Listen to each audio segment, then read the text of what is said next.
আমি তো প্রকৃতির মাঝেই হারাই, যতদূর পর্যন্ত এখানে চোখ যাবে ততদূর পর্যন্ত কি শুধুই সবুজ আর সবুজ।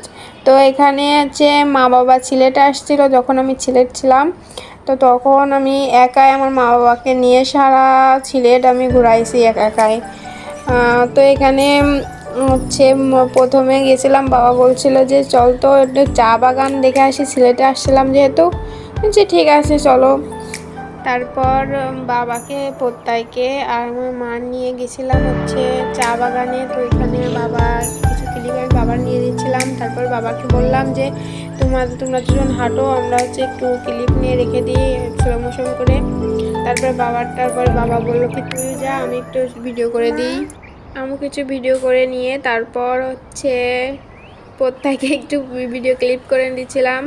তারপর চলে আসলাম সাঁতারকুল যাওয়ার উদ্দেশ্যে। তো এখানে অনেক ভিউটা খুব সুন্দর, নদীর কুলকুল শব্দ আর পাখিদের কিচিরমিচির শব্দ, হালকা রোদ, এর ভিতর দিয়ে যাচ্ছিলাম। এখানে খুবই সুন্দর লাগছিল, প্রকৃতিকটা উপভোগ করছিলাম আমরা সবাই। মা আর বাবার সামনে দিয়ে আমরা তিনজন পাশে বসে তারপরে যাচ্ছিলাম। খুবই সুন্দর জায়গা একটা। সিলেটে অধিকাংশ সব জায়গায় আমি বাবার মার নিয়ে গেছিলাম, কিন্তু জাপলাংটা আমি নিয়ে যেতে পারিনি। ওখানে আমি গেছি কিন্তু ওখানে নিয়ে যেতে পারিনি। আমারও খুব ইচ্ছা আবার সিলেটে যাওয়া, খুব শখ লাগে আবার যাওয়া। তো মাঝখানে বাবার মার বলছি তোমরা দুইজন বসো, আমরা একটুখানি ভিডিও করে রেখে দিই যে সিলেটে আসছিলে এই জায়গা। সিলেট আসলেই প্রাকৃতিক দিক থেকে অনেক সুন্দর। তখন আমি অনেক অসুস্থ ছিলাম।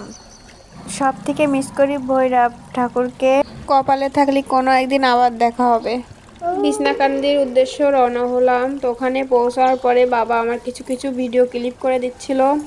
তো ওখানেও ভিউটা অনেক সুন্দর, সারা জায়গা পাথর আর পাথর, সাদা সাদা পাথর আর জল, ঝর্নার জলে সবাই এখানে চানও করছিল সবাই। তারপর হচ্ছে আমার বাবারও বলছিলাম চান করো, তা বাবা বলছে না ঠান্ডা লাগবে, এক যা আইসি। তো এই তো। তারপর হচ্ছে আমার মেয়ের জন্য একটু ভয়েস দিতে অনেক সমস্যা হচ্ছে, ও পাশে থাকে এর জন্য। তো আমরা ছবি তুললাম কিছু। তারপর সব শেষে যখন ফিরে আসছিলাম তখন খুবই খারাপ লাগছিল। তার মাঝে বাবার মার নিয়ে গেছিলাম শাহজালাল মাজারে। অনেক মিস করি সবাইকে সিলেটে। আবার কোনো একদিন দেখা হবে, যাবো যেদিন। তো সিলেটে এখন এডিট করতে করতে আমার মনে হচ্ছে আবার চলে যায় ওখানে।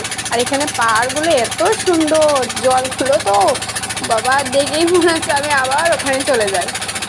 তো এইটুকু ছিল।